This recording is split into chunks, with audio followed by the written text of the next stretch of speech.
መንፈሳዊ እስራትህ ምንም ያህል ቢጠነክር ወይንም ቢበረታ ይህንን ከተረዳህ በእርግጠኝነት ነፃ መውጣት ትችላለህ። ነፃ ለመውጣት ብዙ ጊዜ ሞክረህ የነበረ ቢሆንምና እንዳሰብከው ባይሆንም በእርግጠኝነት ግን ነፃ መውጣት ትችላለህ። ከዚህ በፊት ነፃ ወጥተህ እንደገና በመንፈሳዊ እስራት ውስጥ ገብተህ ቢሆንም ነፃ መውጣት ትችላለህ። ዛሬም ይህንን ያሰለችህን ድግግሞሽ መስበር ትችላለህ። የእግዚአብሔር ፈቃድ ዘላቂ ነፃነት እንዲኖርህ ነው። እግዚአብሔር የፈጠረህ በጭንቀት፣ በድብርት፣ በአእምሮ ስቃይ፣ ግራ በመጋባት ወይንም በመረበሽ እንዲሁም ያለ ዓላማ እንድትሆን አይደለም። እግዚአብሔር የጠራህ ፍጹም በሆነ ነፃነት እንድትመላለስ ነው። የአማኝ ሕይወት በመንፈሳዊ ድል የተሞላ ሊሆን ይገባዋል። እግዚአብሔር ከክብር ወደ ክብር እንድንሄድ እንጂ ከነፃነት ወደ ነፃነት ሂዱ አላለንም። እርሱ የፈጠረህ በገዢነት በኃይልና በስልጣን እንድትመላለስ ነው። ገዢነት፣ ኃይልና ስልጣን የአማኝ የሕይወት መንገድ ነው። ከፍጽምና ዘላቂ ነፃነት በታች የሆነን ማንኛውንም ነገር መቀበል አያስፈልግህም። እግዚአብሔር ዛሬ ወደዚህ ትምህርት ያመጣህ ለዚህ ነው። ምንም እንኳን በመንፈስ ቅዱስ ወደዚህ ብትመራም ካላስተዋልክ ግን ከዚህ መልሶ የሚያርቅህ ሌላ ሳቢ ነገር በዙሪያህ ሊኖር ይችላል። እዚህ የመጣሁት ለመዝናኛ ፕሮግራም አይደለም። እዚህ የመጣሁት ላንጽህ ነው። እዚህ የመጣሁት ላገለግልህና በእግዚአብሔር ቃል ቀሪውን ሕይወትህን ነፃ የሚያወጡህን እውነቶች ላካፍልህ ነው። ነገር ግን አንድ ችግር አለ። ምንጊዜም ሥጋ ይዋጋሃል። ምናልባት የሚያዝናኑ ነገር ግን ለመንፈስ ምንም የማይጠቅሙ ነገሮች ላይ መሄድ እየፈለግክ ይሆናል። ስለዚህ ለመንፈስ ቅዱስ እሺ ብለህ ሥጋህን ደግሞ እምቢ እንድትለውና እስከ መጨረሻው አብረን እንድንቆይ ይፈልጋለሁ። ለሥጋ ፍላጎት መሳብ ደጋግሞ ሊሰማህ ይችላል። ሥጋህ በፍላጎት ምክንያት ሊገዳደርህ ይችላል። ይህ የሚሆንበት ምክንያት ሥጋህን እያሸነፍከው ስለሆነ ነው። ስለዚህ አሁን በልብህና በአእምሮህ እንድትወስን እፈልጋለሁ። ይበቃል እንድትለው ወደ ዘላቂ ድል የምንሸጋገርበት ጊዜ አሁን ነው። እግዚአብሔር የጠራህ ለዚህ ነው። ስለዚህ በአስተያየት መስጫው ላይ ይበቃል ብላችሁ ከልባችሁ እንድትጽፉ እፈልጋለሁ። ይህ ለጠላት ከሱ ጋር ጨዋታ እንደጨረስክ የምትነግርበት የአደባባይ ቁርጠኝነት አዋጅህ ይሁንልህ። ከዚህ በኋላ በጠላት ማታለያ ላትወድቅ ወስነሃል። በአንተ ላይ ሊኖረው የሚችለው ብቸኛው ኃይል ያ ማታለሉ ብቻ እንደሆነ አውቃል። ጠላት በአንተ ላይ ሊኖረው የሚችለው ብቸኛው ኃይል በማታለል የሚያገኘው መንገድ ነው። በእሱ ኃይለኛነት ማመንህ፣ የእሱን ኃይል ማጋነንህ፣ በእሱ ኃይል መባዘንህ፣ በመንፈሳዊ እስራት ውስጥ እንዲያስቀምጥህ መፍቀድህ ያ የጠላት ድሉ ነው። ጠላት ምን ያህል አታላይ እንደሆነ ላሳይህ። ነፃ የሚያወጣህን እውነት እንዴት እንደምትቀበል ዛሬ ታስተውላለህ። በዮሐንስ 8:36 መጽሐፍ ቅዱስ እንዲህ ይለናል፣ ስለዚህ ልጁ ነፃ ካወጣችሁ በእውነት ነፃ ትሆናላችሁ። ያ ሙሉ በሙሉና ዘላቂ ነፃነት ነው። ሁለተኛ ቆሮንቶስ ምዕራፍ 3 ቁጥር 17 ደግሞ እንዲህ ይለናል፣ የጌታ መንፈስ ባለበት በዚያ ነፃነት ወይንም አርነት አለ። ድግግሞሹ ለአንዴና ለመጨረሻ ጊዜ የምንቋጭበት ጊዜ አሁን ነው። ባጋንንት ጥቃት ስር መኖር የክርስቲያን ሕይወት አካል አይደለም። ከድል ወደ ሽንፈት መሄድ የክርስቲያን ሕይወት አካል አይደለም። እዚህ ጋር ግን ሐሳቡን ግልጽ ማድረግ እፈልጋለሁ። ስለ ፈተናዎች፣ ስለ መከራዎችና ስለ አደጋዎች እያወራሁ እንዳልሆነ። ሁላችንም በዚህ ሕይወት መከራ ይገጥመናል። ያ የክርስቲያን ሕይወት አካል ነው። እግዚአብሔር የምንኖርበት ፍጹም ተስማሚ ሁኔታዎችን እንደሚሰጠን ቃል አልገባም። እግዚአብሔር ቃል የገባው ምንም አይነት ውጫዊ ችግር ቢገጥመን በውስጣችን ሁልጊዜ ድል እንዳለን ነው። ነገር ግን ብዙ አማኞች አሁንም ድረስ ለምን እንደታሰሩ ላሳይህ። ብዙ አማኞች አሁንም የታሰሩት የችግራቸው ዋና ምንጭ ምን እንደሆነ ስላልደረሱበት ነው። ለአማኝ መንፈሳዊ ጦርነት ማለት የእግዚአብሔር እውነት እያለ ጠላት የሚፈጥራቸውን ውሸቶች ላለመቀበል የሚደረግ ትግል ነው። አንተ በመንፈስ ቅዱስ የተሞላህና ዳግመኛ የተወለድክ ክርስቲያን ከሆንክ ጠላት ባንተ ላይ ሊኖረው የሚችለው ብቸኛው ኃይል የማታለል ኃይል ብቻ እንደሆነ ግልጽ ሊሆንልህ ይገባል። ማታለሉ ብዙ የተለያዩ ውጤቶችን ያስገኝለታል። ማታለሉ ሱስን ሊያስከትል ይችላል። ማታለሉ ድብርትን ሊያስከትል ይችላል። ማታለሉ ፍርሃትና ጭንቀትን እንዲሁም የአእምሮ ስቃይን ሊያስገኝለት ይችላል። በእሱ ውሸቶች ስር ስንወድቅለት በውሸቱ ኃይል ስር መኖር እንጀምራለን። አስተውሉ፣ ጠላት የማታለል ኃይል ብቻ ነው ያለው። ከዚያ በላይ ምንም የለውም። ያንን ከመጽሐፍ ቅዱስ ላሳይህ። ነገር ግን በመጀመሪያ የዚህን ማታለያ ተፈጥሮ እንመልከት። ሁለተኛ ቆሮንቶስ ምዕራፍ 10 ቁጥር 4 እና 5 እንመልከት። በነገራችን ላይ ላይክ በማድረግና ሼር በማድረግ ይህንን ለሌሎች እያደረስክ መሆኑን እርግጠኛ ሁን። ምክንያቱም ሰዎች በዘላቂነት ነፃ እንዲወጡ የሚረዱ እነዚህን ድንቅ እውነቶች በማሰራጨት አብረህ እንድታገለግል እንፈልጋለን። አስተውሉ፣ ጊዜያዊ ነፃነት የሚባል ነፃነት በእግዚአብሔር ዘንድ የለም። ነፃነትህ ዘላቂ ነው። ሁለተኛ ቆሮንቶስ 10 ከ4 እስከ 5 የጦር ዕቃችን ስጋዊ አይደለምና ምሽግን ለመስበር ግን በእግዚአብሔር ፊት ብርቱ ነው። የሰውንም ሐሳብ በእግዚአብሔርም እውቀት ላይ የሚነሳውን ከፍ ያለውን ነገር ሁሉ እናፈርሳለን፣ ለክርስቶስም ለመታዘዝ አእምሮን ሁሉ እንማርካለን። እነዚህ ሁለት ቁጥሮች የጳውሎስ የሐዋርያዊ ስልጣኑን መከላከያ ናቸው። በሌላ አነጋገር የጳውሎስን ሐዋርያዊ ስልጣን ለመቃወም የሚሞክሩ ግለሰቦች ነበሩ። ምናልባት ይቀኑ ይሆናል። ምናልባት የራሳቸውን ነገር ለመገንባት ብዙ እየሞከሩ ይሆናል። በማንኛውም ምክንያት ቢሆን የሐዋርያው ጳውሎስ ሐዋርያዊ ስልጣን በይፋ እየተቃወሙ ነው። የእሱ ምላሽ ክርክራቸውን፣ ማታለላቸውን፣ ስድባቸውን፣ ሐሜታቸውን ማጥራት ነው። እነዚያን ክርክሮች፣ እነዚያን ምክንያቶች ምሽግ ብሎ ጠርቷቸዋል። የሐሳብ ዘይቤዎች አታላይና እንደ ምሽግ ሊሆኑ ይችላሉ። ምሽግ እንደ ግንብ ወይንም ግድግዳ ያለ የተመሸገ ቦታ ነው። በጦርነት ጊዜ ጥቃትን ለመከላከል ሲባል በደንብ የተደራጀ ቦታ ነው። ስለዚህ ሐዋርያው ጳውሎስ ማታለልን ወይንም ስድብን ወይንም ሐሜትን ወይንም በዚያ ማታለል ላይ የተመሰረቱ ምክንያቶችን ወስዶ እነዚህን ያስተሳሰብ መንገዶች ከምሽግ ጋር ያወዳድራል። ስለዚህ ጳውሎስ ስለ አስተሳሰብ እያወራ እንደሆነ ግልጽ ነው። ያንን አስተሳሰብ ከመመሸጊያ ወይንም መደበቂያ ጋር አነጻጽሮ እየተናገረ ነው። ስለዚህ ምሽግ በመጽሐፍ ቅዱሳዊ አነጋገር እውነትን የሚቃረን ማንኛውም ሐሳብ ወይንም አስተሳሰብ ማለት ነው። አሁን ይህንን የመጽሐፍ ቅዱስ እየከፋፈልን እንመልከት። መሳሪያዎቻችን ስጋዊ አይደሉም። በሌላ አነጋገር በስጋዊ መንገዶች አንዋጋም። በመንፈሳዊ ጦርነት ውስጥ ተሰማርተናል። ለአማኙ ያ መንፈሳዊ ጦርነት በአንድ ትግል ላይ የተመሰረተ ነው። ያም ለእውነት የሚደረግ ትግል ነው። ምክንያቱም ጠላት ውሸትን እንድታምን ካደረገህ የዛኔ ተገኝተሃል። ውሸት የእውነት ተቃራኒ ነው። ውሸት እስካላመንከው ድረስ ማታለል አይሆንም። ውሸቱን አልቀበልም ካልከው ውሸት ሆኖ ይቀራል። ነገር ግን ያንን ውሸት ከተቀበልከውና ማመን ከጀመርክ በማታለል ኃይል ስር ገብተሃል። ይህ ደግሞ ጠላት በአማኞች ላይ የሚሰነዝረው ዋነኛ ጥቃት ነው። ማታለሉ ሐሳቦችንና ስሜቶችን በውስጥህ ያመነጫል። አንተም በዛ መታለል ስር ወድቀህ ሁሉንም ነገር በዛ ማሰብና መስማት ትጀምራለህ። ከዚያም እነዛ ሐሳቦችና ስሜቶች ወጥነት ያላቸው ድርጊቶች ወይንም ልማዶች ይሆናሉ። እነዚያ ልማዶች ደግሞ የህይወት ስርዓትህ ይሆናል። እነዚያ ድግግሞሾች መንፈሳዊ እስራት የምንላቸው ናቸው። አስተውሉ፣ መታለልህ የሐሳብ ዘይቤህ ይሆናል። ያ የሐሳብ ዘይቤህ የባህሪ ዘይቤህ ይሆናል።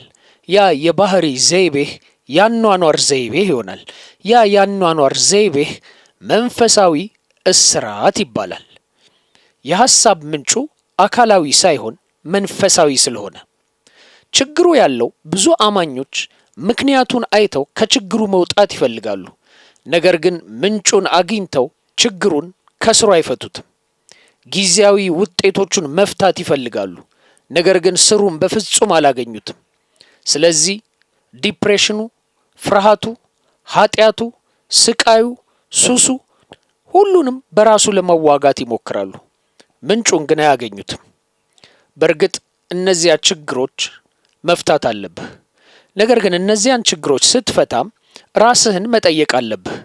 እነዚያ ነገሮች በመጀመሪያ ደረጃ በህይወቴ ውስጥ ተጽዕኖ ሊያመጡ የቻሉት እንዴት ነው? ይህ በትክክል መታለልህን እንድትረዳ ያደርግሃል። ቀጥሎ መጽሐፍ ቅዱስ የያዝናቸው መሳሪያዎች እግዚአብሔር ኃይል እንዲሆኑ ይነግረናል። ወይንም በሌላ አነጋገር ለእግዚአብሔር ዓላማ ውጤታማ ናቸው፣ ለዓላማቸው ውጤታማዎች ናቸው። የሰማይ መንግስት በአእምሮ ውስጥ መስፋፋት፣ የጠላት ምሽጎች መፍረስ ነው። ይህ የሚያወራው ምሽጎቹ ሙሉ በሙሉ እንደሚፈርሱ ነው። ይህ ማለት ምን ማለት እንደሆነ ሐሳቡን ለማግኘት እንድትችል የጡብ ግድግዳን በአይነ ህሊና ይታይህ።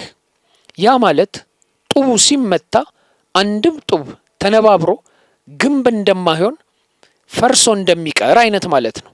በሌላ አነጋገር ምሽጉ ሙሉ በሙሉ ይደረምሳል። አላሳልፍ ብሎ የነበረው ከስፍራው ይነሳል ማለት ነው። እየተገለጠ ያለው ምሽጉ ሙሉ በሙሉ እየተፈረሰ መሆኑን ነው። እግርህን አንስተህ በሱ ላይ ለመርገጥ እንኳን አያስፈልግህም። ሙሉ በሙሉ ጠፍቷል። በዚህ መንገድ ምሽግን ካፈረስክ በኋላ ወደ ድል ትገባለህ። ፍርስራሹ በጫማዬ ውስጥ ይገባል ብለህ እንኳን መጨነቅ አያስፈልግህም። ሙሉና ፍጹም ውድመቱን ወድሟል። ምሽጉ ፍጹምና ሙሉ በሙሉ ሁኔታ ተወግዷል። ክርስቲያኖች እንዲኖሩ የተጠሩት በዚህ አይነት መንገድ ነው። አሁን ለትንሽ ጊዜ እዚህ ቆም እላለሁ፣ ምክንያቱም በመጽሐፍ ቅዱስ ትርጓሜዎችና ባልተስተካከሉ አስተምሮ ላይ የተመሰረቱ የአስተሳሰብ መንገዶችን ያዳበርን ይመስለኛል። ነገር ግን አንተ እንደ አማኝ በመንፈሳዊ እስራት እንድትኖር አልተጠራህም። ይህንን ከዚህ በፊት እንደተናገርኩ ታውቃለሁ። አንዳንድ ሰዎች ለግለሰቦች መከራ ግድ እንደሌለኝ ያስቡ ይሆናል። ነገር ግን እውነታው ለአንድ ሰው እውነቱን መናገር ግድ የለሽነት አይደለም። እንዲያውም እውነቱን በመናገርህ በዚያ ተስፋ እንዲኖረው ታደርጋለህ። አንተ ልትደርስበት የሚገባ መስፈርት የሚሰጥህን ተስፋ ከመጽሐፍ ቅዱስ እየሰጠውህ ነው። በሌላ አነጋገር በመንፈሳዊ ስርዓት ውስጥ መኖርን መቀበል የለብህም። አንዳንድ ክርስቲያኖች በሚያሳዝን ሁኔታ በመንፈሳዊ ጦርነታቸው ዙሪያ አንድ አይነት ኢጎ ማዳበር ጀምረዋል። እንደዚህ ያሉ ነገሮችን ይላሉ። ጠላት በጣም እያጠቃኝ ነው፣ ምክንያቱም ለመንግስቱ ምን ያህል ስጋት እንደሆንኩ ስለሚያውቅ ነው። ጥያቄው ጠላት ባንተ ከሰጋ ጎጆውን ከማነሳሳትህና ከማፍረስህ በፊት በተቻለ መጠን ካንተ መራቅ አይፈልግም ነበር? ስለዚህ ጠላት እኛን የሚፈራ ከሆነ ያንን የበቀል እርምጃ ስለሚፈራ ጨርሶ ያጠቃንም ነበር። ስለዚህ በዙሪያችን ይህንን ኢጎ ማዳበር እንጀምራለን። እኔ የምታገል ነኝ፣ የምሰቃይ ነኝ፣ ጠላት ጋር በዚያ ጦርነት ውስጥ ያለማቋረጥ የተሰማራሁ ነኝ እንላለን። በእርግጥ ክርስቲያኖች መንፈሳዊ ጦርነት ውስጥ የሉም እያልኩ አይደለም። እኔ የምለው ብንዋጋም ጦርነትን ከእስራት ጋር ማደበላለቅ የለብንም ነው። መከላከያን ከሽንፈት ጋር ቀላቅለን ግራ ማጋባት የለብንም። ጠላት እንዳለ ስለምናውቅ ብቻ ጠላትን መፍራት አለብን ማለት ግን አይደለም። ጠላትን የምንቃወመው ከድል ቦታ ከስልጣን ቦታ ሆነን ነው። ብዙ አማኞች በመንፈሳዊ ጦርነት ውስጥ የራሳቸውን የእምነት ጋሻ ይዘው በዚያ እየተደበቁ ጌታ ሆይ ከዚህ አውጣኝ፣ በመንፈሳዊ ጦርነት ውስጥ ነኝ ይላሉ። ነገር ግን እግዚአብሔር እንድትኖር የጠራህ በዚያ ሁኔታ አይደለም። እርሱ የጠራህ የጠላትን ተጽዕኖ በሕይወትህ ውስጥ ሙሉ በሙሉ ለማጥፋትና ለመበተን ስጋዊ ያልሆኑትን መሳሪያዎች በመጠቀም በእግዚአብሔር ኃይል ስር እንድትኖር ነው። አሁን ይህንን ተመልከት። ሐሳቦችን መጣል። ሐሳቦች ምንድን ናቸው? ምክንያቶች፣ አታላይ ምሳሌዎች፣ አስተሳሰቦች፣ ሐሳቦች። እነዚህ ማታለያዎች አማኙን የታሰረ ሆኖ እንዲቀጥል የሚያደርጉ ሐሳቦች ናቸው። ስለዚህ እነዚህ ሐሳቦች የእግዚአብሔርን ኃይል በመጠቀም የእግዚአብሔርን ኃይል መሳሪያዎች በመጠቀም ማሸነፍ እንችላለን። መጽሐፍ ቅዱስ እንዲህ ይላል፣ በእግዚአብሔር ዕውቀት ላይ ራሱን ከፍ የሚያደርግ እያንዳንዱ ከፍ ያለ ነገር ይህ ስለ እግዚአብሔር እውነት ወይንም በእግዚአብሔር ውስጥ የምናውቀው ነገር ሊሆን ይችላል። እያንዳንዱን ሐሳብ ወደ ታዛዥነት ያመጣዋል። እያንዳንዱ ሐሳብ ወደ ታዛዥነት ያመጣናል። ምሽግ ሲያዝ እስረኞቹም እንዲሆናሉ። ብዙ አማኞች ምሽጉን የሐሳብ ዘይቤ የሆነውን ሳይፈቱ ሐሳባቸውን ለመቆጣጠር ይሞክራሉ። ነገር ግን ምሽጉ እስካልተቆጣጠርክ ድረስ እስረኞቹን መማረክ አትችልም። ስለዚህ እያንዳንዱን የተሳሳቱ አታላይ ሐሳቦች የሚደበቁባቸውን ምሽጎች ማፍረስ አለብህ። ውሸት ማለት እውነትን የሚቃረን ማንኛውም ነገር ማለት ነው። ውሸትን አንዴ ካመንከው ማታለሉን ይጀምራል። ያ ማታለል የምናስብበትና በእርግጥ የምንሰራበትን አስተሳሰብ ይሆናል። እነዚያ ሐሳቦችና ድርጊቶች ልማዶች ይሆናሉ። እነዚያ ልማዶች የህይወት ድግግሞሽ ይሆናሉ። እናም እነዚያ የህይወት ዑደቶች መንፈሳዊ ስርዓት ይሆናሉ። ብዙ አማኞች መንፈሳዊ ስርዓትን ሲያዩ በትክክል በትከሻቸው ላይ ወይም በሰውነታቸው ላይ አጋንንትን በአይነ ህሊናቸው ያስቧቸዋል። ሰውነት የመንፈስ ቅዱስ መቅደስ እንደሆነ እናውቃለን። ስለዚህ አጋንንት በአማኞች ገብተው ሊኖሩ ወይንም ከነርሱ ጋር ሊጣበቁ እንደማይችሉ እንረዳለን። ነገር ግን ያ ማለት አማኞች በአጋንንት ኃይል ሊነኩ አይችሉም ማለት ግን አይደለም። አጋንንት አማኞችንም ይነካሉ። አማኞችን ከውጭ ያጠቃሉ። እንደ ምድራዊ ጠላት ሊያሾፍብህ ወይንም ሊያጠቃህ ወይንም ሊያሰቃይህ ወይንም ሊከስህ ወይንም ሊዋሽብህ እንደሚችል አጋንንትም እንዲሁ ያደርጋሉ። ስለዚህ ጥንቃቄ አድርገን በትክክለኛው መንገድ መዋጋት አለብን። እያልኩ ያለሁት በእያንዳንዱ ጥቃት ስር ያለውን አታላይ ውሸት ስላልፈታህ፣ ስለዚህ ይህንን እንዴት ታደርገዋለህ? ቀጥሎ አሳይሃለሁ። አብዛኞቹ አማኞች ልማዱን ራሱን ለመፍታት ይሞክራሉ እንጂ ከኋላው ያለውን ማታለል አይረዱም። ያን ማወቅ ግን ወደዚህ ዘላቂ እስራት መፍትሄ የሚመራ ነው። አማኞች ተስፋ የሚቆርጡበት ምክንያት እንዲህ እያሉ ነው። ለምን ይህንን መስበር አልቻልኩም? ወይም ለምን መስበር ቻልኩ? ግን በየጊዜው የሚመላለሰውስ ለምንድን ነው? በሕይወቴ ውስጥ የነበረውን ጊዜ ልንገርህ። ከባድ ጭንቀት ነበረብኝ። ባለቤቴ ልትነግራችሁ ትችላለች። ጓደኞቼ ሊነግሩህ ይችላሉ። ስቲቭ ሊነግርህ ይችላል። ከባድ ጦርነት ነበር። ከ7 ዓመቴ ጀምሮ ጭንቀትንና ድብርትን ተዋግቻለሁ። ሰዎች ብዙውን ጊዜ ስለ አጋንንት አካላት ሳስተምራቸው ስለ እነርሱ ምንም አይነት እውነተኛ ግጥሚያ እንዳልነበረኝ ይገምታሉ። ነገር ግን ጉዳዩ እኔ ከመተተኞችና ከጠንቋይ ቤተሰብ የመጣው መሆኔ ነው።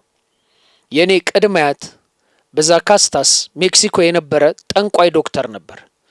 ሰዎች በግለሰቦች ላይ እርግማንን እንዲያስቀምጡ አልፎ ተርፎም የታመሙትን እንዲፈወሱ ከመላው አካባቢና ክልል ይመጡ ነበር። ምንም እንኳን በመንፈስ ቅዱስ ኃይል ባይሰሩም በአጋንንት ኃይል ግን ይሰሩ ነበር። ቤተሰባችንን በትውልድ ያጠቁ እነዚህ የአጋንንት ኃይሎች ናቸው። የትውልድ ጥቃቶች በቀላሉ ጠላት በጄኔቲክስና በቤተሰብ ታሪክህ ላይ ተመስርቶ ባንተ ላይ የሚያደርገው ስትራቴጂካዊ አሰላለፍ ነው።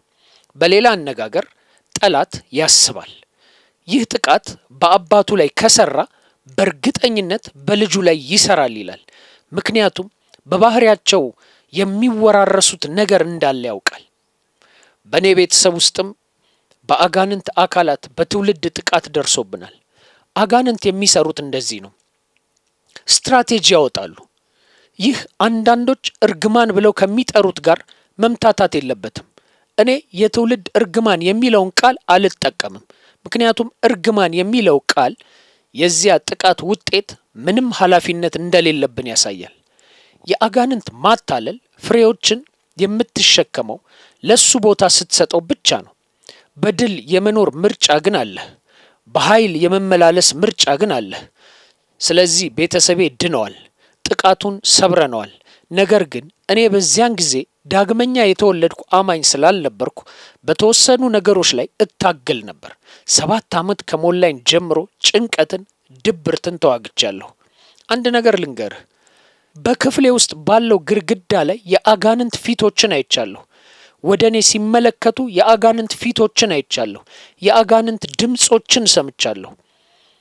በሁለት አጋጣሚዎች ከአጋንንት አካላት ጋር ፊት ለፊት ተነጋግሬያለሁ። በዚህ አልኮራም፣ በዚህ አልመካም።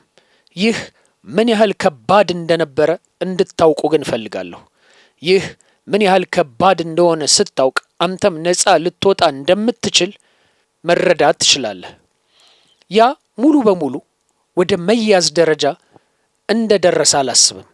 ነገር ግን በእርግጠኝነት በሕይወቴ ላይ ጦርነት ነበረ። በሰማይ ውስጥ ያለውን ጦርነት ሊሰማኝ ይችላል። ከፈለክ ብርሃን ከጨለማ ጋር እናም ይሄ በነፍሴ የሚደረግ ጦርነት ነበር። 7 ዓመት ከሞላኝ ጀምሮ የድብርት ደመና፣ የጭንቀት ስሜት በውስጤ እንዳለ አስታውሳለሁ። በ11 ዓመቴ ግን ድኛለሁ። ያ ኃይል ተሰብሯል። ምንም እንኳን ከዚያ የአጋንንት ገጽታ ነፃ በወጣም አታላይ የሐሳብ ዘይቤው ግን እኔ ጋር ቀረ። ጭንቀት እንዲሰማኝ ያደረገኝ ውሸት በፍጹም አልተፈታም። ስለዚህ በሕይወቴ ውስጥ የነበረ የተወሰነ የጊዜ ሰንሰለት ወይንም የተወሰነ ጊዜ ነበር። እናም በዚያ ፍጹም ነፃነት ለዓመታት ቆየሁ። በሀያዎቹ መጀመሪያ ላይ ግን ይህ ጭንቀት ቀስ በቀስ ተመልሶ መምጣት ጀመረ። ጭንቀቱ የተመለሰው በዚህ ምክንያት ነው ብዬ ልጠቁምበት የምችለው አንድም አጋጣሚ ግን አልነበረም። በመጨረሻ በጣም የከፋ ስለነበር በመደበኛነት የድንጋጤ ጥቃቶች ነበሩኝ። የድንጋጤ ጥቃቶች በሚኖሩበት ጊዜ ዙሪያ ቀኔን ማቀድ ነበረብኝ። ምን ያህል ከባድ እንደነበር። ከባለቤቴ ጋር በምግብ መደሰት አልችልም። ከጓደኞቼ ጋር መደሰት አልቻልኩም። ሳልጨነቅ መኪና መንዳት አልቻልኩም። በጣም የከፋ ስለነበር የምሞትበት ጊዜ እንደነበር አስብ ነበር። አካላዊ ሰውነቴ ለፍርሃቴ ምላሽ ይሰጥ ነበር። ልቤ በከፍተኛ ሁኔታ ይመታል። አንገቴ ላይ ያለው ምት ይሰማኛል። እጆቼ ላበላብ ይሆናሉ። በሰውነቴ በግራ በኩል ህመም ይሰማኛል። እዳከም ነበር። እንቀጠቀጣለሁ። የሆነ በጣም መጥፎ ነገር በማንኛውም ሰከንድ እንደሚከሰት በስሜት ተሞልቼ እንቀሳቀስ ነበር። ለዓመታት ይህንን ተዋግቻለሁ። የዚህን ውሸት ስር እስካገኘው ድረስ ሁሉንም ነገር ሞክሬያለሁ። ወደ ሁሉም ኮንፈረንሶች ሄጃለሁ።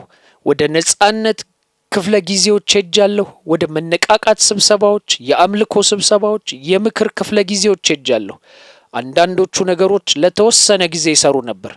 እነሱ ስህተት ናቸው እያልኩ አይደለም። ነገር ግን እውነቱን እየተናገርኩ ነው። አልሰሩልኝም። ምናልባት ራስህን የምታገኘው እዚያ ሊሆን ይችላል። ሁልጊዜ በአንድ መንገድ ወይንም በሌላ መንገድ ሲመለስ ታገኘዋለህ። በእርግጥ አሁን በፍጹም ሰላም ውስጥ እየኖርክ መሆኔን ልገልጽልህ እችላለሁ። ያ ጭንቀት አልተመለሰም። መንፈስ ቅዱስ በዚህ ላይ ድል ሰጥቶኛል። ለእኔ የኋላ እይታ መስታወት የሆነ አይነት ነገር ነው። ያ ድንጋጤ፣ ያ በጭንቀት ውስጥ መኖር አሁንም ጠላት ወደዚያ ቦታ እንድመለስ ሲጋብዘኝ ወይንም ወደዚያ እንድመለስ ሲፈታተነኝ ሊሰማኝ ይችላል። ወደዚያ ቦታ እንድመለስ ሊጥልብኝ የሚሞክራቸው ውሸቶች ሊሰሙኝ ይችላሉ። ነገር ግን ወደዚያ ለመመለስ እምቢ አልኩት። ምክንያቱም ልጁ ነፃ ያወጣው በእውነትም ነፃ ነው። እናም የጌታ መንፈስ ባለበት በዚያ ነፃነት አለ። ስለዚህ የኔ ችግሩ ምን ነበር? ውሸትን እያመንኩ መቆየቴ ነበር። ውሸቱ ይህ ነበር። ምናልባት ላንተ ተመሳሳይ ሊሆን ይችላል። ምናልባት የተለየ ውሸት ደግሞ ሊሆን ይችላል። ውሸቱ ይህ ነበር። እግዚአብሔር በእኔ እንደተቆጣ አምኜ ነበር። እግዚአብሔር ጉዳት ሊያደርስብኝ እንደሚፈልግ አምኜ ነበር። ያንን በድምፅ በጭራሽ አልናገረውም፣ በአእምሮዬ ግን አስበዋለሁ። መጽሐፍ ቅዱስ ምን እንደሚል አውቃለሁ። ሆኖም የእግዚአብሔር የፍቅር እውነት ሙሉ በሙሉ እንዲያጥለቀልቀኝ ገና አልፈቀድኩም። የእነዚያ እውነቶች እንድምታ በሕይወቴ ውስጥ እንዲገለጥ አልፈቀድኩም። በአእምሮዬ አውቀዋለሁ፣ ነገር ግን መንፈስ ቅዱስ እስከገለጸልኝ ድረስ የዚያን እውነት አላጋጠመኝም። ስለዚህ ምሽጉን ለአንዴና ለመጨረሻ ጊዜ ነፃ መውጣት ከፈለክ ማድረግ ያለብህ ያንን ውሸት ማጋለጥ ነው። ቀጥሎ የምናየው ይሄንን ነው። የተጋለጠ ዲያብሎስ የተሸነፈ ዲያብሎስ ነው። ኢየሱስ እውነትን ታውቃላችሁ፣ እውነትን ታውቃላችሁ፣ እውነትም ነፃ ያወጣችኋል፣ አርነት ያወጣችኋል ብሏል። ያ ማለት አሁንም የታሰርክ ከሆነ ገና ሙሉ በሙሉ ያልተቀበልከው እውነት አለ ማለት ነው። አሁንም የታሰርክ ከሆነ ስለ ራስህ፣ ስለ እግዚአብሔር፣ ስለ ዓለም፣ ስለ መጽሐፍ ቅዱስ በጥልቀት የምታምነው ውሸት አለ ማለት ነው። የታሰርክ ከሆነ ተታለሃል። ሁሉም መንፈሳዊ እስራት በመንፈሳዊ ማታለል ላይ የተመሰረተ ነው። ያ እውነት ነው። ያንን በመጽሐፍ ቅዱስ ውስጥ እንዴት እንደሆነ አሳይሃለሁ። ነገር ግን በመጀመሪያ ውሸቱን እንዴት ማጋለጥ እንደምትችል ላሳይህ፣ እናም እንዴት እንደምታሸንፈው ላሳይህ። አስተሳሰቦች ምሽጎች ናቸው። በማታለል ላይ የተመሰረቱ የሚያሳምኑህ ምክንያቶች ናቸው። እነዚያ የአስተሳሰቦች እና ምክንያቶች ሐሳቦችና ድርጊቶችን ያመነጫሉ። እነዚያ ሐሳቦችና ድርጊቶች ልማዶችን ያመነጫሉ። እነዚያ ልማዶች ድግግሞሾች ይሆናሉ።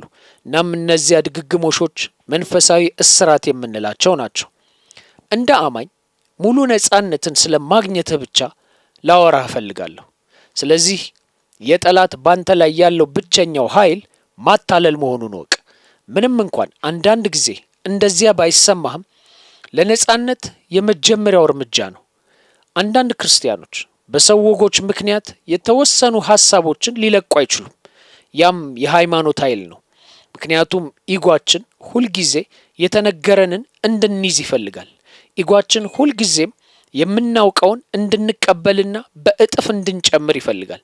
ለዚህ ነው እነዚያን ባህላዊ ሐሳቦች የሚያምኑ ሁልጊዜ የታሰሩ መሆናቸው የሚገርመኝ። እውነትን ማወቅ የቻሉት ሙሉ በሙሉ ነፃ የሆኑት ናቸው። አንዳንዶቻችሁ ከነፃነታችሁ ጋር እየተከራከራችሁ ነው። እናም ነፃነት ምን እንደሆነ ገና አልቀመሳችሁትም። ወደ እኔ ከሚመጡ ብዙ አማኞች ጋር ተነጋግሬያለሁ። ዴቪድ ነፃ መውጣት እፈልጋለሁ ይላሉ። ነፃ ለመውጣት ማድረግ ያለብህ ይህ ነው እላቸዋለሁ። ይህ እንደሆነ አስቤ ነበር ይላሉ። ከዛ አይሰራም አይደል እላቸዋለሁ። ራስህን ጠይቅ።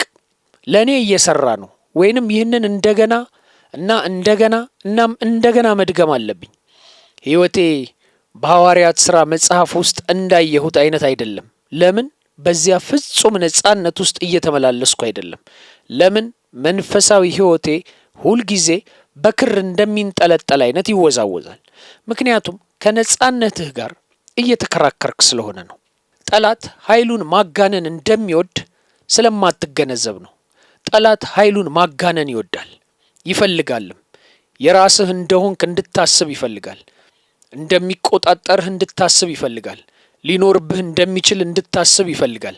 የእሱ ተከታዮች ከአንተ ጋር ሊጣበቁ እንደሚችሉ እንድታስብ ይፈልጋል። እሱ በአንተ ላይ ኃይል እንዳለው እንድታስብ ይፈልጋል። እናም ክርስቲያኖች ከዚህ ሐሳብ ነፃ ሲወጡ በእውነት በዚያ ፍጹም ነፃነት ውስጥ እንደሚመላለሱ አውቄያለሁ። ከስቃይ ወደ ስቃይ ከሚወስዳቸው ጉድጓድ ውስጥ ከመውረድ ይልቅ አጋንንታዊ ነው ብለው በሚያስቡት ነገር ሁሉ በጣም ጠንቃቃ፣ በጣም ተጠራጣሪ ይሆናሉ። አጋንንትን አደገኛና አንደኛ አርገህ ታያለህ። ምክንያቱም የመንፈስ ቅዱስን ኃይል ትኩረት ስለሚወስድብህ። ይህንን የምነግርህ ነፃነትን እንደ መለማመድ አስቸጋሪ ነገር እንደሌለ እንደሚያምን ሰው፣ ግን ነፃነት ዛሬም እንዳለ እንደሚያምን ሰው፣ እንደ ክርስቲያን ዛሬም ከሰዎች አጋንንትን ማስወጣት እንዳለብን እንደሚያምን ሰው ነው። እያንዳንዱ አማኝ ያንን ማድረግ አለበት። ያንን ዛሬም በጉባኤዎች ላይ ሁሉ እያደረግን ነው። የሃይማኖትን ኃይል ትተህ መውጣት አለብህ። የወግን ኃይል ትተህ መውጣት አለብህ። ያ የመጀመሪያ እርምጃ ነው። ጠላት ባንተ ላይ ያለው ብቸኛው ኃይል ማታለል እንደሆነ ይህንን እውነት መቀበል አለብህ። እንደዚያ ላይ መስልህ ይችላል። ምናልባት ቅዠቶችና ማታለያዎች፣ ምናልባት ህልሞች፣ የሌሊት ፍርሃት ባንተ ላይ ከሚኖረው በላይ ኃይል እንዳለው እንድታስብ በማታለል ላይ ያነጣጠሩ የተለያዩ የኃይሉ መገለጫዎች ሊኖሩ ይችላሉ። ያ የት ይወስድሃል?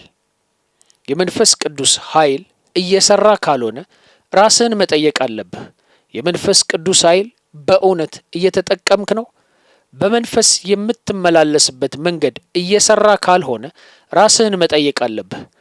በመንፈስ በእውነት እየተመላለስክ ነውን? አጋንንት በእግዚአብሔር ጥልቀት ውስጥ መዋኘት አይችሉም። መንፈሳዊ ጦርነትን ከፍ ካሉ ቦታዎች፣ ከስልጣን ወንበሮች፣ ከክብር ቦታዎች በመንፈስ ቅዱስ ላይ የተመሰረተ እንጂ በአጋንንት ላይ ያላተኮረ ማድረግን መማር አለብን። በመንፈስ ቅዱስ ላይ ስታተኩር ስለ አጋንንት ጥቃቶች ትገነዘባለህ። መጽሐፍ ቅዱስ እንድንጠነቀቅ ይነግረናል። ጠላት እንደሚያገሳ አንበሳ ይዞረናል።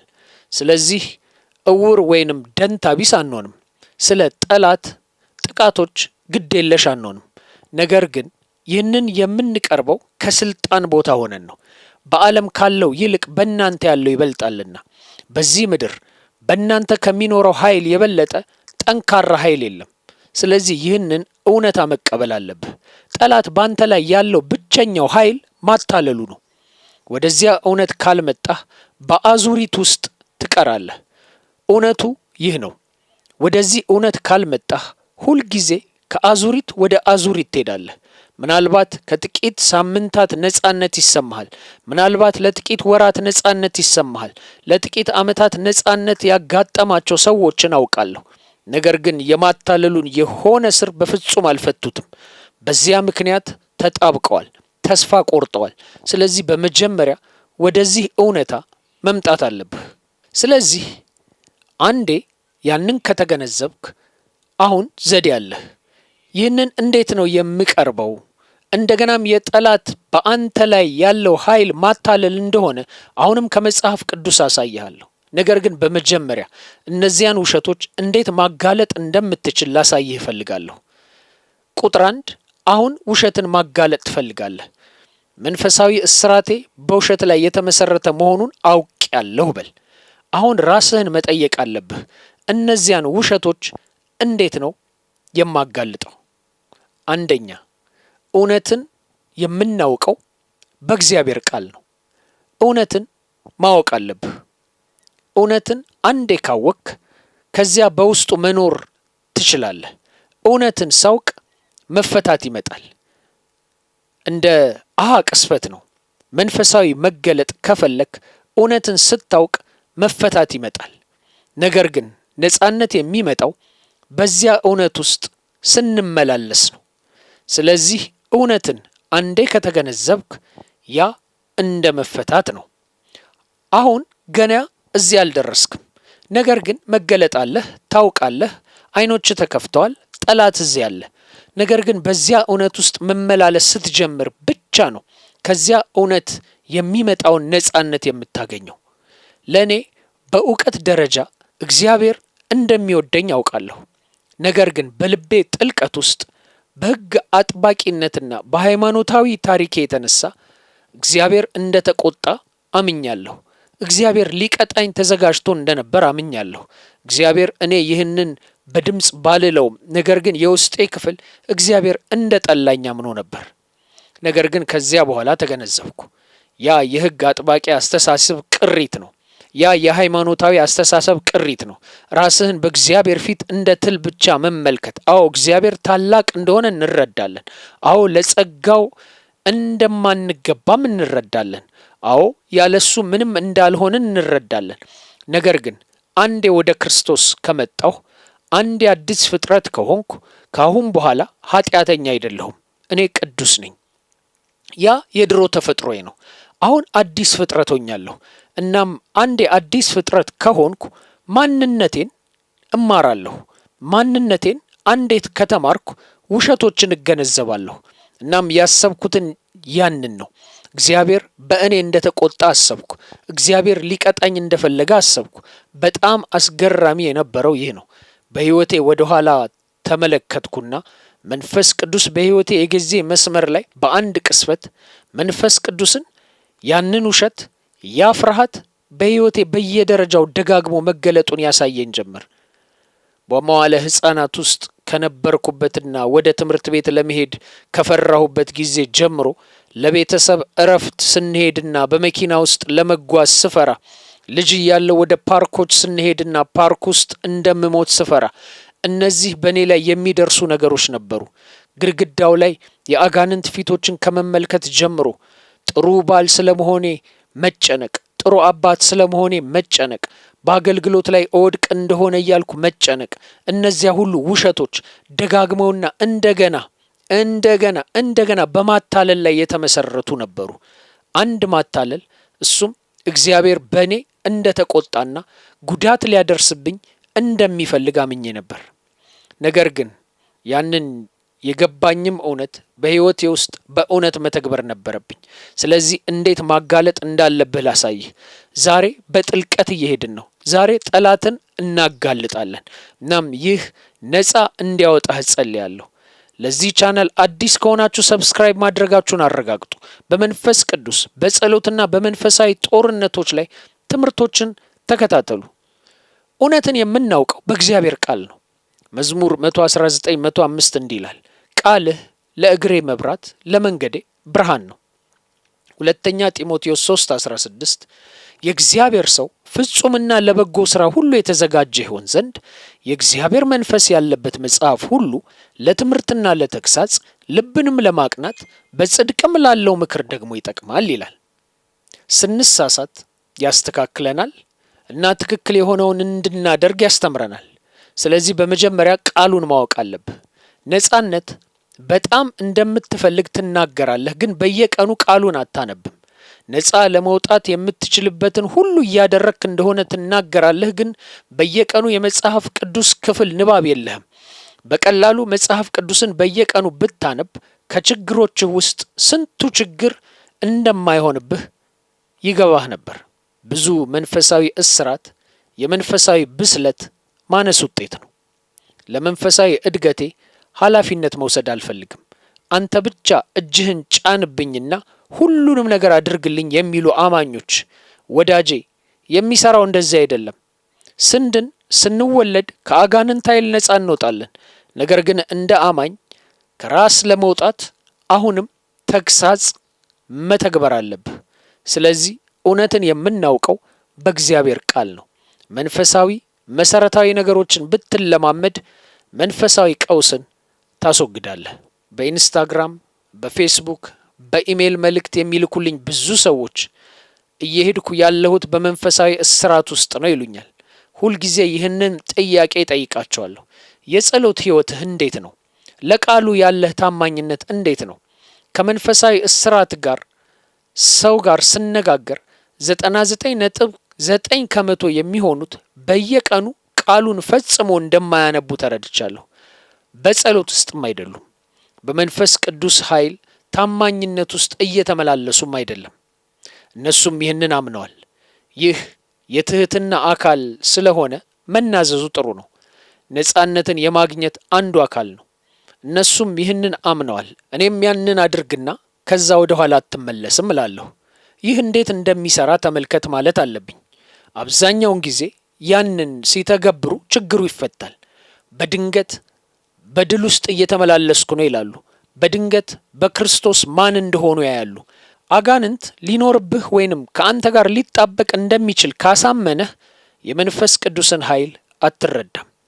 ጠላት ምን ያህል ስውር እንደሆነና ብዙ አማኞች ሳይረዱ ከአጋንንት ነፃ ወጥቻለሁ ይላሉ። ምናልባት አጋንንት እንዳለብህ ከማመን ነፃ ወጥተህ ይሆናል። አንዳንድ ነገሮች እያገኘሁ ነው። ወደዚያ እንደምንሄድ አውቃለሁ። ነገር ግን እውነቱን መናገር አለብኝ።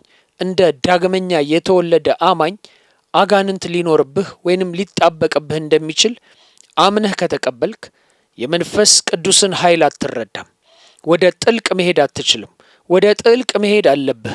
በቃሉ ውስጥ ወደ ጥልቅ መሄድ አለብህ። በመንፈስ ውስጥ ወደ ጥልቁ መሄድ አለብህ። በክርስቶስ ማን እንደሆንክ፣ መዳን ምን እንደሆነ የበለጠ ግንዛቤ ማግኘት አለብህ። ስለዚህ ቃሉን በማወቅ ወደዚህ ቦታ ትመጣለህ። ሕይወትህን በመጽሐፍ ቅዱስ ላይ በመመስረት ወደዚህ ቦታ ትመጣለህ። አንዴ በዚያ መንገድ ለጌታ ራስህን መወሰን ከጀመርክ፣ አንዴ መጽሐፍ ቅዱስ ምን እንደሚል መረዳት ከጀመርክ፣ በድንገት ውሸቶች ሲገለጡ ታያለህ። የእግዚአብሔር ቃል ያ ብርሃን ባንተ ውስጥ መብራት ይጀምራል። ያ ብርሃን መብራት ሲጀምር ጨለማው ይበተናል።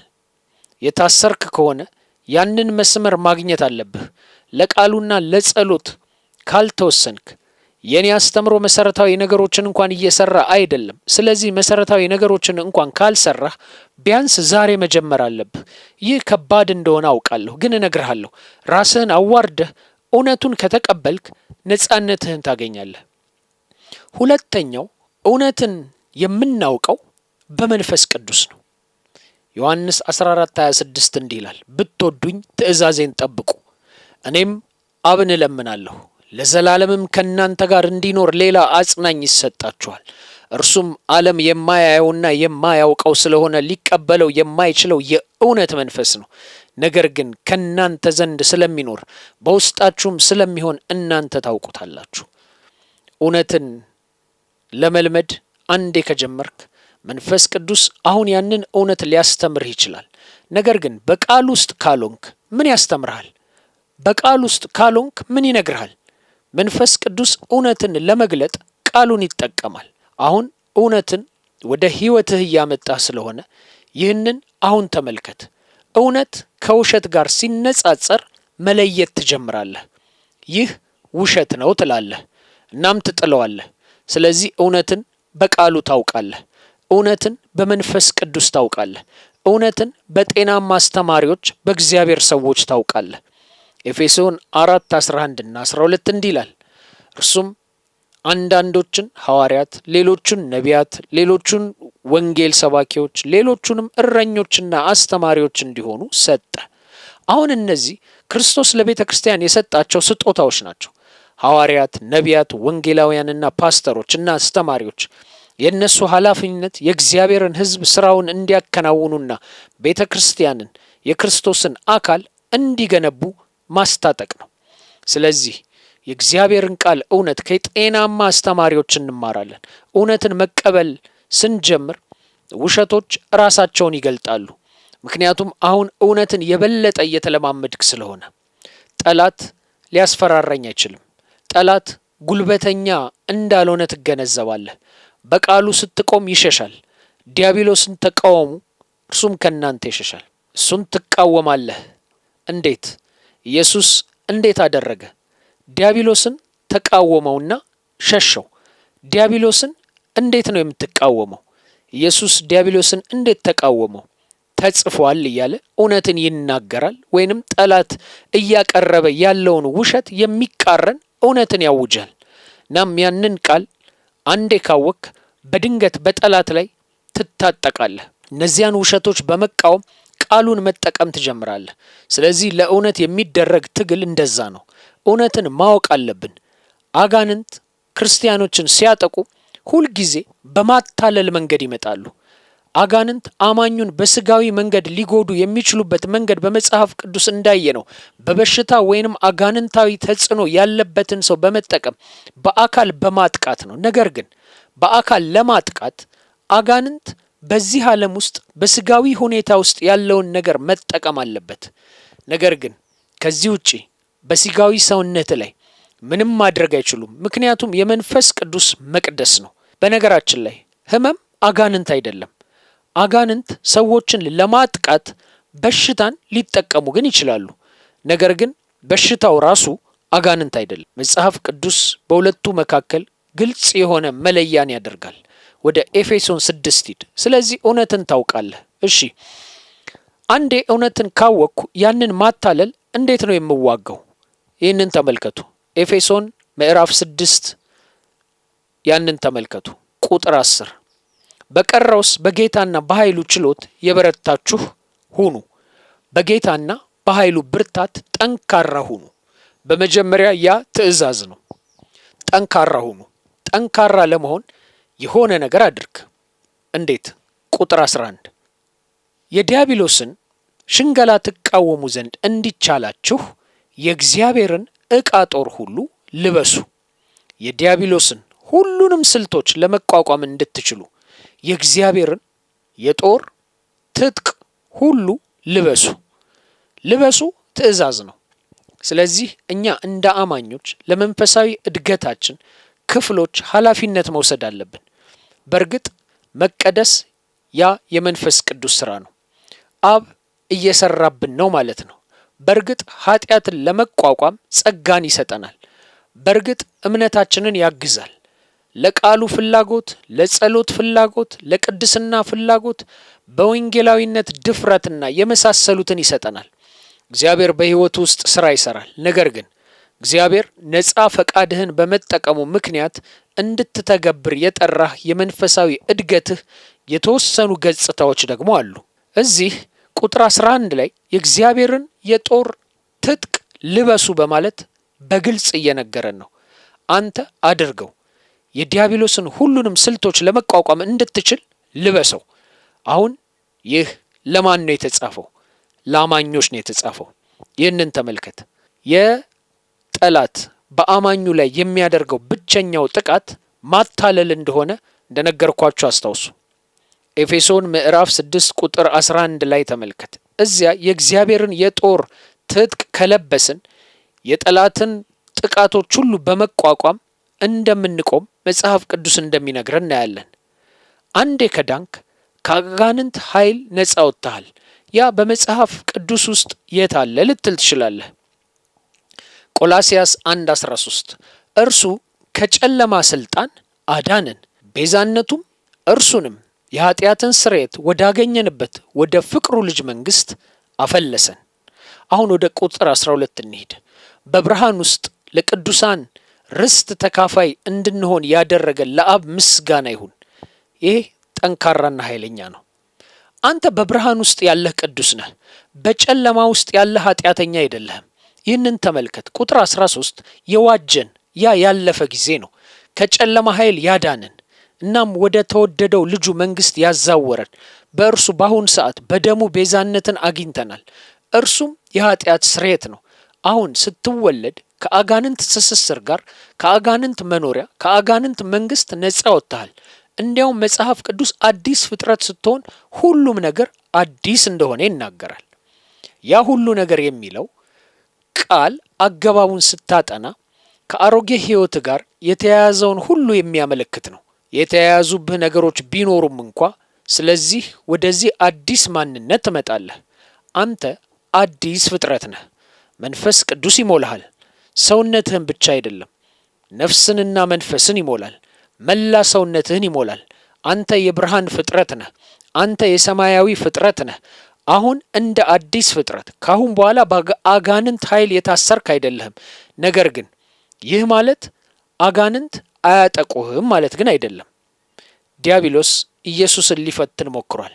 ኢየሱስም ፍጹም ነበር። ነገር ግን ፈተና ማለት ታስረሃል ማለት አይደለም። ስቃይ ማለት ታስረሃል ማለት አይደለም። ሐዋርያው ጳውሎስ በሰይጣን መልእክተኛ ይሰቃይ እንደነበር በግልጽ ጽፏል። ሆኖም እርሱ ዳግመኛ የተወለደ አማኝ ነበር። ቢሆንም ሊጠቃና ሊሰቃይ ይችላል። ተጽዕኖ ሊደረግብህ ይችላል። ልትጠቃ ትችላለህ። ለዚህ ነው ግልጽ ማድረግ የምፈልገው ክርስቲያኖች ከፈተና ከማታለልና ከስቃይ አንዳንድ ጊዜ ካደንዛዥ ዕፅ እንኳን ነፃ መውጣት ያስፈልጋቸዋል። ነገር ግን ፈጽሞ አጋንንትን ማስወጣት አያስፈልገንም። ይህም ማለት ከስጋዊ ሰውነት ጋር አጋንንታዊ ነገር ፍጹም የለም ማለት አይደለም። እናም አጋንንት በውስጥህ ባለበት ወይንም በሆነ መንገድ የተጠቃህበት ነገር ሊኖርህ ይችላል። ስለዚህ ይህንን ተመልከት። የዲያብሎስን ሁሉንም ስልቶች ለመቋቋም እንድትችል የእግዚአብሔርን የጦር ትጥቅ ሁሉ ልበስ። በሱ አምናለሁ። ነገር ግን በፍጹም ነፃነት ውስጥ ለመመላለስ ይህንን በትክክል መረዳት አለብን። ምናልባት በልብህ ውስጥ አላውቅም፣ በሕይወቴ ውስጥ የሆነ ነገር ትክክል አይደለም፣ ሁልጊዜ በእነዚህ ምልልሶች ውስጥ እንደ ተጣበቅኩ ይሰማኛል ብላ ይሆናል። እውነቱም እንደሆነ እነግርሃለሁ። ይህ የተሳሳተ ግንዛቤ ነው እና ጠላት አቅሙን በተጋነነ ሁኔታ እንድታምን እስካደረገህ ድረስ በእርግጥ በሱ ውስጥ ያለውን እውነተኛ ኃይል በፍጹም አትፈታውም። ስለዚህ የዲያብሎስን ሁሉንም ስልቶች ለመቃወም እንድትችል የእግዚአብሔሩን የጦር ትጥቅ ሁሉ ልበስ። አሁን ትልቅ ጥያቄ አለ። የጭንቀቴን ምክንያት እንዴት አውቀዋለሁ? እዚህ ልብ በል። መጽሐፍ ቅዱስን የዲያብሎስን ሁሉንም ስልቶች ለመቋቋም ይላል። አንዳንዶቹን አይልም። በሌላ አነጋገር መጽሐፍ ቅዱስ ሊያስተምር የተዘጋጀውን ካደረክ የጠላትን ጥቃቶች ሁሉ ለመቋቋም የሚያስፈልግህ ነገር ሁሉ እዛ አለ። ማታለል ተንኮልን ያዘለ ጥበብ ወይንም ተንኮል ማለት ነው። ስለዚህ ጠላት ባንተ ላይ ያለው ይህ ብቻ ነው፣ ማታለል ነው። ባንተ ላይ ያለው ብቸኛው ኃይል ይሄ ነው። ማታለሉ እንደገና ወደ ፈተና፣ ወደ ስቃይ ሊያመራህ ይችላል። ማታለሉ አንዳንድ ጊዜ ወደ ሱሰኝነት ሊያመራህ ይችላል። እናም ስለዚህ የዚህን ማታለል ኃይል አንዴ ከተረዳህ አገኘሁህ ትለዋለህ፣ የምታደርገውን አየሁ ትለዋለህ። ለዚህ ነው ጠላት ከምንገምተው በላይ ስውር የሚሆነው። እሱ ያገኘናል። እንደተናገርኩት በእኔ ላይ ኃይል አለው ብሎ በማጥበቅ በራሳችን ነፃ መውጣት ላይ እንድንከራከር ያደርገናል። ያ ጠላት እንድታምንበት ከሚፈልገው ነገር ጋር አይመሳሰልም። በመንፈሳዊ ስርዓት ውስጥ ያሉ የሚመስሉት ብቸኞቹ በጠላት ላይ ትክክለኛ ኃይል እንዳለው ማጥበቃቸውን የሚቀጥሉ ብቻ መሆናቸውን ማየቴ በጣም አስደሳች ሆኖ አግኝቼዋለሁ። ስለዚህ አስብ። ስለዚህ እዚህ ላይ ልብ በል። መንፈስ ቅዱስ ሁሉንም ስልቶች፣ ሁሉንም ዘዴዎቹን ይነግርሃል። በሌላ አነጋገር በእናንተ ላይ ሊያደርጋቸው የሚችላቸውን ነገሮች ሁሉ በምን መከላከል ይቻላል? የጦር ትጥቁን በመልበስ። ይህ ማለት ስለ መንፈሳዊ ጦርነት መነጋገር ያለባቸው ሌሎች ማዕዘኖች የሉም ማለት አይደለም። ይህ ማለት ግን አማኙን በተለይም ስለ መንፈሳዊ ጥቃቶች በተመለከተ ይህንን ተግባራዊ ካደረግን በቃ ነፃ ሆንን ማለት አይደለም። እውነትን ከቃሉ በማወዳደር ከመንፈስ ቅዱስ ምስክርነት ጋር በማወዳደር ጤነኛ አስተማሪዎች እየሰጡ ካለው ጋር በማወዳደር ውሸቶቹን አንዴ ካወቅክ በኋላ አሁን የጦር ትጥቁን እንለብሳለን። ምክንያቱም የምንታገለው ከስጋና ከደም ጠላቶች ጋር ሳይሆን ከማይታየው ዓለም ገዢ እና ባለስልጣናት ጋር በዚህ ጨለማ ዓለም ውስጥ ካሉት ኃያላን ኃይላት ጋርና በሰማያዊ ቦታዎች ካሉ ክፉ መናፍስት ጋር ነው።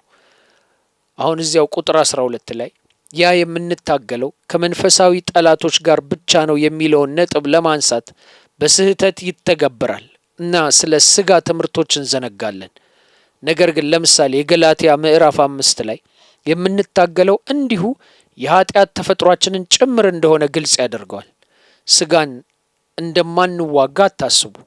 ያንን ሐዋርያው ጳውሎስ ሲናገርና ቅዱሳት መጻሕፍትና መልእክቶች ስለ ፈተና ስንነጋገር ስለምንዋጋው የኃጢአት ተፈጥሮ በግልጽ ይናገራሉ። ነገር ግን ያ ብቻ ነው ያለ አይደለም። ስለዚህ ነው የምንታገለው ከስጋና ከደም ጠላቶች ጋር አይደለም የሚለው። ስለዚህ እግዚአብሔርን የጦር ትጥቅ እያንዳንዱን ክፍል ልበሱ። ስለዚህ በክፉ ቀን ጠላትን ለመቋቋም ትችላላችሁ። ዲያብሎስን ተቃወሙና ይሸሻል። የማልረዳው ይህ ነው። ሰዎች ጠላት በመንፈስ የተሞሉ አማኞችን መቋቋም የሚችልበት ኃይል አለው በሚለው ሐሳብ ላይ ይነጋገራሉ። እውነት አይደለም። ስትቃወመው ይሸሻል። ለምን? ምክንያቱም አንዴ እሱን መቋቋም ስትጀምር ማን እንደሆንክ እንዳወቀ ይገነዘባል። ስለዚህ ከናንተ ይሸሻል። ጠላት አንተ በእርግጥ ምን ያህል ኃይል እንዳለህ ከመገንዘብህ በላይ የሚፈራው ነገር የለም። አሁን አንዳንዶች ወንድም ዴቪድ ያንን መናገር የለብህም፣ ሰዎች ደንታ ቢስ እያደረክ ነው፣ ንቁ መሆን የለብንም፣ የጠላትን ኃይልና ተንኮሉንና ማታለሉን የምናውቅ መሆን የለብንም ይላሉ። ስለ ንቃትና ስለ ፓራኖያ ልዩነት ነው የማወራው። እኛ እንደ አማኞች በእርግጥ ንቁ መሆን አለብን። ጥቃቶቹ ምን እንደሆኑ እያሳየሁ ነው። ማታለል ነው። ምክንያቱም የምንታገለው ከስጋና ከደም ጠላቶች ጋር ሳይሆን ከማይታየው ዓለም ክፉ ገዢዎችና ባለስልጣናት ጋር፣ በዚህ ጨለማ ዓለም ውስጥ ካሉ ኃያላን ኃይላት ጋር እና በሰማያዊ ቦታዎች ካሉ ክፉ መናፍስት ጋር ነው። በእርግጥ ስለ አጋንንት ፍጥረታት እየተናገርን ነው። እነሱን የምትዋጋበት መንገድ ይህ ነው። ስለዚህ የእግዚአብሔርን የጦር ትጥቅ እያንዳንዱን ክፍል ልበሱ። ስለዚህ በክፉ ቀን ጠላትን ለመቋቋም ትችላላችሁ። ጦርነቱ ካለቀ በኋላ በጽናት ትቆማላችሁ። ስለዚህ እዚህ የሚያስፈልገው ይሄ ነው። የምን ትጥቅ? የእውነት። ይህንን አሁን ተመልከት። የእውነት መታጠቂያ፣ የምን መታጠቂያ? የእውነት መታጠቂያ ምንድን ነው? የእውነት መታጠቂያ በጥልቀት ለማጥናት ከፈለክ የእውነት መታጠቂያ ማለት እውነት ነው። እውነት ምንድን ነው? እውነት ቃሉ ነው። እውነት መንፈስ ቅዱስ የሚያስተላልፈው ነው። እውነት በቃ እውነት ነው። እውነት የሚቃወመው ነው። በንጽጽር ያለው ነው። የጠላትን ውሸት የሚቃወመው እውነት ነው። እውነት አይለወጥም። ስለዚህ የእውነት መታጠቂያ እውነት ራሱ ነው። እውነትን እንዴት ታገኛለህ? ቃሉን፣ መንፈስ ቅዱስን፣ ጤናማ አስተማሪዎችን አሳይቻለሁ። ስለዚህ የእውነትን መታጠቂያና የጽድቅን ትጥቅ ወይንም የእግዚአብሔርን የጽድቅ የሰውነት ትጥቅ ትለብሳለህ። አሁን እዚህ አገባብ ውስጥ ይህ የሮማውያን ወይንም የእስራኤል የሰውነት ትጥቅ የደረት ትጥቅ ማጣቀሻ ነው። ስለዚህ መላውን ሰውነት ይሸፍናል። በመታጠቂያው ላይ ስፍራን ይይዛል። እዚህ የሚጠቀሰው የደረት ትጥቅ በመታጠቂያው ቦታ ላይ የሚይዝ የደረት ትጥቅ ይሆናል። በሌላ አነጋገር ጽድቅ በእውነት ቦታ ላይ ይይዛል። በሕይወት ውስጥ ጽድቅ ከሌለህ ያ እውነትን ገና ስላልተረዳህ ነው። ከኃጢአት መመለስ ምን ማለት እንደሆነ አስብ። ንስሐ መግባት ማለት አእምሮህን መለወጥ ማለት ነው። መተው ማለት ነው። መተው ማለት መራቅ ማለት ነው። አንዳንድ ጊዜ እነዚያን ሁሉ ቃላት እናምታታለን። መተው ማለት መራቅ ማለት ነው። ስለዚህ በመጀመሪያ ንስሐ እገባለሁ፣ አእምሮዬን እለውጣለሁ፣ ከእግዚአብሔር ጋር እስማማለሁ። ስህተት ነው፣ ማድረግ የለብኝም፣ በሕይወቴ ውስጥ መፍቀድ የለብኝም። አሁን አይደለም፣ ከዚያ በኋላ አይደለም፣ በትንሽ ደረጃም አይደለም፣ በትልቅ ደረጃ አይደለም። ከእግዚአብሔር ጋር እስማማለሁ። ከዚያ አእምሮዬን ከቀየርኩ በኋላ ከዚያ እተዋለሁ ወይንም ከዚያ ነገር እሸሻለሁ። እናም ያንን ለማድረግ እውነትን ማወቅ አለብኝ። ስለዚህ ንስሐ እውነትን ከመረዳት ይመጣል። እውነት ጽድቅን ይይዛል። ጽድቅ በእውነት ላይ የተመሰረተ ነው። የእግዚአብሔር እውነት በጠላት ውሸት ላይ ላለማመን የሚደረግ ትግል ነው። የሰላም ጫማዎችን ወንጌልን ለማሰራጨት ዝግጁነታችንን ይወክላል። ስለዚህ በመጽሐፍ ቅዱስ ለጫማዎች ከወንጌል የሚመጣውን ሰላም ልበሱ ይላል። ስለዚህ ሙሉ በሙሉ ትዘጋጃላችሁ። አሁን አንዳንዶች ብቸኛው አጥቂ መሳሪያችን የመንፈስ ሰይፍ ነው ይላሉ። ነገር ግን የሰላም ጫማዎች በሚያስደንቅ ሁኔታ እንዲሁ የአጥቂ መሳሪያዎቻችን ናቸው። ነገር ግን እንደ ዓለማዊ አሸናፊዎች አንራመድም። ወንጌልን በማሰራጨት መንገድ እንይዛለን። በወንጌል በምንረግጥበት ቦታ ሁሉ ከጠላት ላይ ቦታን እንወስዳለን። የእግዚአብሔርን መንግስት እናራምዳለን። ስለዚህ የሰላም ጫማዎችን እናያለን። ወንጌልን እናራምዳለን። እውነትን እናራምዳለን ማለት ነው። ሰላምን ስንለብስ የምናደርገው ያ ነው። ነገር ግን ይህ እንደገና ለእውነት የሚደረግ ትግል ነው። ወንጌልን እያሰራጨህ ነው። ይህም እውነት ነው። ቁጥር 17 መዳንን እንደ ቁር ልበሱና የመንፈስን ሰይፍ ውሰዱ፣ ይህም የእግዚአብሔር ቃል ነው። አሁን ይህንን እዚህ ተመልከቱ። የእምነት ጋሻ ምንድን ነው? እንዴት እናየዋለን? ያንን አልፌ አንብቤው ሊሆን ይችላል፣ ግን በውስጡ አለ። ቁጥር 16 ስለዚህ የእምነት ጋሻ አለን። የእምነት ጋሻ ምንድን ነው? እምነት እግዚአብሔር በተናገረው ላይ ያለኝ እምነት ማለት ነው። የዲያብሎስን የእሳት ፍላጻዎች ለማቆም የእምነት ጋሻን ያዙ። ይህ ኃይለኛ ነው። እኔ ስለ እውነት ስናገር ደሰታለሁ። የእምነት ጋሻ ምንድን ነው? የእምነት ጋሻ እግዚአብሔር በተናገረው ነገር ላይ ያለህ እምነት ማለት ነው። የጠላት የእሳት ፍላጻዎች ምንድን ናቸው? የጠላት የእሳት ፍላጻዎች ወደኛ የሚልካቸው ውሸቶች ናቸው። ስለዚህ የእምነት ጋሻን ካላነሳሁ እነዚያን እሳቶች ማጥፋት ወይንም መመከት አልችልም። የጠላትን ውሸት በመቃወምና እግዚአብሔር በተናገረው ላይ በማመን ጠላት በሕይወቴ ውስጥ ለማድረግ የሚሞክረውን አጠፋለሁ። እነዚያ እሳቶችን ካላጠፋኋቸው እንደ እሳት ማታለሉን ወዲያውኑ ያሰፋዋል። ነገር ግን እግዚአብሔር በተናገረው ነገር ላይ ያለኝን እምነት ቢያስኩ ጊዜ ወደ እኔ የሚመጡት እነዚያ ውሸቶች ይቆማሉ። ጠላት አሁን ምንም ሊያደርግ አይችልም። እንዳልተወደድኩ ሊነግረኝ ይችላል። ነገር ግን እኔ እወደዳለሁ በሚለው እውነታ ላይ ያለኝን እምነት በመያዝ ያልተወደድኩ የሚለውን ውሸት አጠፋለሁ። ጠላት ትቶሃል ይላል። አይ ዲያብሎስ ፈጽሞ አልተውህም አልጥልህም ተብሎ ተጽፏል ትላለህ። ያንን እውነት አምናለሁ፣ እናም ያንን ውሸት አጠፋለሁ። ከዛ ወደ መዳን ቁር እንሄዳለን። አሁን የመጽሐፍ ቅዱስን አንድ የተወሰነ ክፍል ለመረዳት አንዱ መንገድ ከሌላው የመጽሐፍ ቅዱስ ክፍል ጋር ማስተያየት ነው። ስለዚህ የመጽሐፍ ቅዱስን ግልጽ ትምህርቶች ትወስዳለህ። በመጽሐፍ ቅዱስ ግልጽ ትምህርቶች አማካኝነት አንዳንድ ጊዜ ግልጽ ያልሆኑ የመጽሐፍ ቅዱስ ክፍሎችን ትረዳለህ። ይህንን ተመልከት። አንደኛ ተሰሎንቄ 5:8 በመጽሐፍ ቅዱስ ውስጥ የመዳን ቁር ሌላ መጣቀሻ እንዳለ ታውቃለህ? አንደኛ ተሰሎንቄ 5:8 እኛ ግን ከቀን ስለሆንን የእምነትንና የፍቅርን ጥሩር የመዳንን ተስፋ እንደ ራስ ቁር እየለበስን በመጠን እንኑር ይላል። ስለዚህ ቁር ምንድን ነው? የመዳን ተስፋ ነው። ተስፋ ምንድን ነው? በመዳን ላይ ያለኝ እምነት፣ በራስ መተማመኔ ነው። የእግዚአብሔርን እውነት በጠላት ውሸት ላይ ለማመን የሚደረግ ትግል።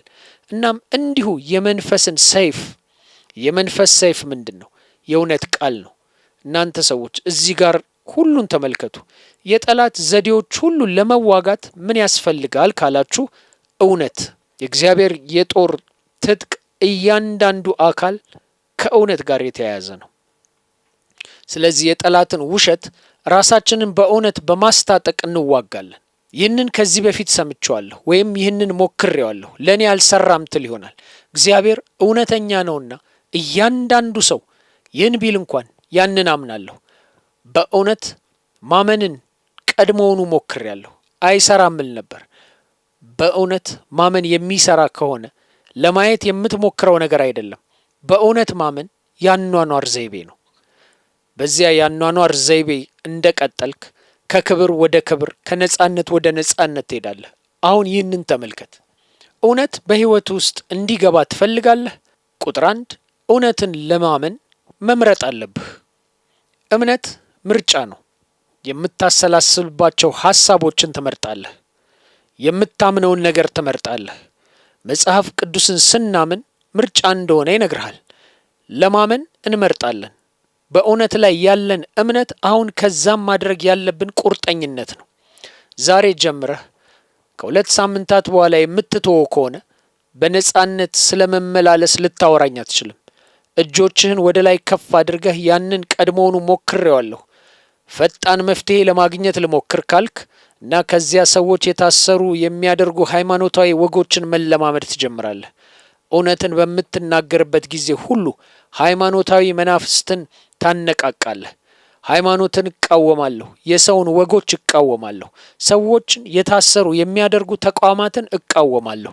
ሰዎች መታሰር የሚጀምሩት እዚያ ነው። የአዲስ ዘመንና የጥንቆላ ትምህርቶች ይበደራሉ። ምናልባት የተወሰነ የትውልድ እርግማን ሊሆን ይችላል እና አያቶቻችንን መውቀስ እንጀምራለን። ምክንያቱም ኃላፊነት መውሰድ አንፈልግም። አጋንንት በትውልድ እንደሚያጠቁን ተናግሬ ነበር። ነገር ግን የትውልድ ጥቃት ከትውልድ እርግማን የተለየ ነው። አጋንንት በአንተ ላይ ይዘጋጃሉ። እናም በአባትህ ላይ አልኮል ሰርቶ ከነበረ በአልኮል ይጠቀማሉ። ነገር ግን ልጁ ከአባቱ ጋር ተመሳሳይ ውሳኔዎችን ካላደረገ በስተቀር አልኮል መጠጥ በልጁ ላይ አይሰራም። የመንፈስ ቅዱስ እውነተኛ ኃይል ማወቅ ትፈልጋለህ? ወደ ጥልቅ መሄድ ትፈልጋለህ? ከሃይማኖት በላይ መሆን አለብህ። ተመልከት፣ መኪና በመንዳት ከካሊፎርኒያ ወደ ፍሎሪዳ መሄድ ትችላለህ። ነገር ግን በአውሮፕላን መብረር ግን በጣም የተሻለው ነው። እናም እነግርሃለሁ፣ ይህንን ከእውነት ወንበር መዋጋት አለብን። ከጠላት ጋር በመሬት ውስጥ ትወርዳለህ። ወደ ሁሉም ውስብስብነት ትገባለህ። እኔ ጣዖት አምላኪ አይደለሁም። እኔ የአዲሱ ዘመን አስተማሪም አይደለሁም። እነሱ እንደሚሰራ ስለተናገሩ ከነርሱ ትምህርቶች አልበደርም። እነዚያ ሁሉ የእምነት ስርዓቶች በውሸት ላይ የተመሰረቱ ናቸው። ለምን በውሸት ላይ የተመሰረቱ ስርዓቶችን የመጣን ማንኛውንም ነገር ታምናለህ? ከአዲሱ ዘመን አልበደርም፣ ከጥንቆላ አልበደርም። ይህ የሚያስተምሩት ነው። ምናልባት ያንን እንጠቀምበት ብትል ማወቅ ያለብን ነገር ሁሉ እዚህ ቃል ውስጥ አለ እና እግዚአብሔር ከተናገረ ይሰራል። ስለዚህ መጽሐፍ ቅዱስ እውነት ነፃ ያወጣሃል ሲል ይሰራል። እነዚህ መፍታት ያለብን ነገሮች ናቸው። በቃሉ ስር ራሳችንን ማዋረድ አለብን። ቃሉ ከፍተኛ ባለስልጣን ነው። ልምምዶች አይደሉም። ልምምዶች ይቆጠራሉ ወይንም ልምምዶች አስፈላጊ ናቸው። ነገር ግን በእውነቱ ምን እየተፈጠረ እንዳለ መተርጎም አለብን። እነዚያ መንፈሳዊ ተለዋዋጭ ሁኔታዎች እንዴት እንገልጻቸዋለን? እነዚያን ነገሮች በቃሉ መግለጽ አለብን። ስለዚህ ያንን ቀድሞውኑ ሞክሬያለሁ፣ ሌላ ዘዴ ልሞክር ስትል የእግዚአብሔር ቃል ለሁሉም ነገር መልስ የለውም በሚል እምነት ላይ ነህ። የመንፈስ ቅዱስ ኃይል በቂ አይደለም እያልክ ነው። መብሰል አለብን። አማኞች ማደግ አለብን። በመንፈስ ቅዱስ ማደግ ከፈለክ ሕይወትህን በቃሉ ላይ አድርግ። የጠላት ማታለል ኃይል አለው። ምክንያቱም አሁን ወደ ዘዴዎቹ ወደ እምነት ስርዓቶቹ ይስበናል። እናም እኛ እንደ ክርስቲያኖች ተቀብለናቸዋል። ለምን እንደዚያ እናደርጋለን? ለምን በምድር ላይ በአጋንንታዊ ትምህርት ስርዓቶች ውስጥ የሚያስተምሩትን የዲያብሎስን ዘዴዎች እንቀበላለን? ቃሉን ብቻ እንመን። ስለዚህ እውነትን ለማመን መወሰን አለብህ። መጽሐፍ ቅዱስ በፍጹም ልብ ብትፈልገኝ ታገኘኛለህ ይላል። አንዳንዶች በፍጹም ልቤ ፈልጌው ነበር ግን አላገኘሁትም ይላሉ። በፍጹም ልብህ አልፈለግከውም። ምክንያቱም እሱ ትገኛለህ ካለ ይገኛል። በፍጹም ልብህ ብትፈልገው ታገኘዋለህ። ስለዚህ እውነትን ማመን አለብህ። ያ የመጀመሪያው እርምጃ ነው እና ሀሳቦችህን በቃሉ ማጣራት አለብህ። ቃሉን ካላወቅ እንዴት ነው ልታጣራው ያቀድከው? ዛሬ ጠንካራ ትምህርት እየሰጠሁ ነው፣ ወተት አይደለም። ከወተት አልፈን እየሄድን ነው፣ ወደ አጥንት እየገባን ነው። የጠላት ውሸቶች ቢናገሩም እውነትን ብቻ ማመን አለብህ። እሱ ስሜትህን ይጠቀማል፣ ስሜቶችህን ይጠቀማል፣ ልማዶችህን ይጠቀማል፣ ችግሮችህን ይጠቀማል፣ የአእምሮ ህመምህን ይጠቀማል፣ በአንተ ዙሪያ ያሉ ሰዎችን ይጠቀማል።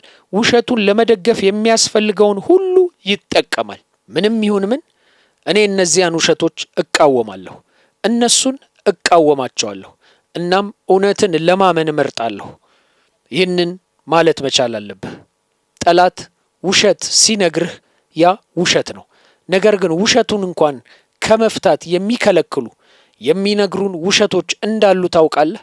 ጠላት ባንተ ላይ አንድ ውሸት ብቻ እንደማይጠቀምስ ታውቃለህ። ብዙ ውሸትን ይጠቀማል።